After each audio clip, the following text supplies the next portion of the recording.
everyone, I am here with tonight's true story. Do you believe in miracles? Amazing true stories of God at work.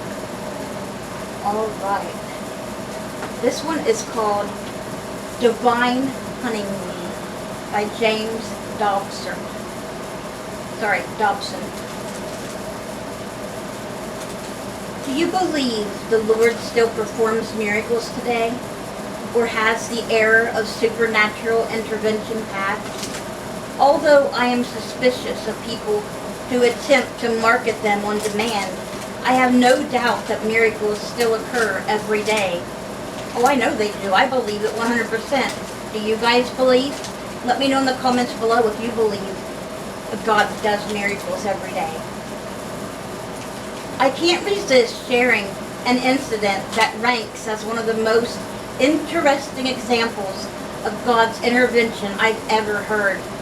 It occurred in 1945. Shortly after the end of World War II, a young associate pastor named Cliff and his fiancée Billy were anxious to get married, even though they had very little money. They managed to scrape together enough funds for a simple wedding and 2 train tickets to a city where he had been asked to hold a revival with a friend. By combining this responsibility with their honeymoon, they thought they could afford it. They planned to stay at a nearby resort hotel. The couple got off the train and took a bus to the hotel, only to learn that it had been taken over by the military for use as a rehabilitation center. It was no longer open to guests. There, they were stranded in an unfamiliar city with only a few dollars between them. There was little to do but attempt to hitch a ride on the nearby highway. Soon a car pulled over and the driver asked them where they wanted to go. "We don't know," they said, and explained their predicament. The man was sympathetic and said perhaps he could offer a suggestion. A few miles down the road was a grocery store that was owned by a woman he knew. She had a couple of empty rooms upstairs and might be willing to let them stay there inexpensively. They were in no position to be choosy. The woman rented them a room for $5 and they moved in. During their first stay in residence, a new bride spent the afternoon practicing the piano, and Cliff played the trombone he had brought with him.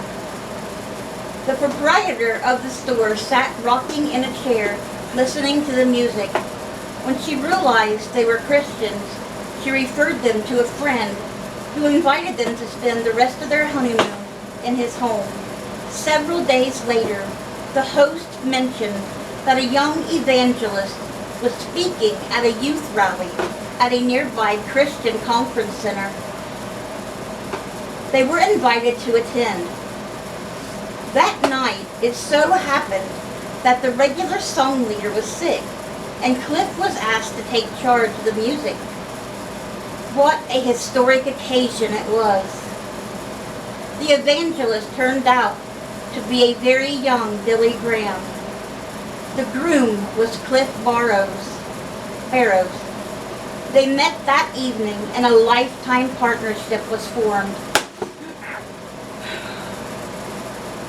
Cliff and his wife Billy have been members of the Billy Graham Evangelistic Association ever since that evening and were used by the Lord in thousands of crusades all around the world. I suppose Paul Harvey would say, and now you know the rest of the story. James Dobson is the founder of the Focus on the Family Ministries and author of numerous best-selling books, including When God Doesn't Make Sense. So how'd you guys like that one?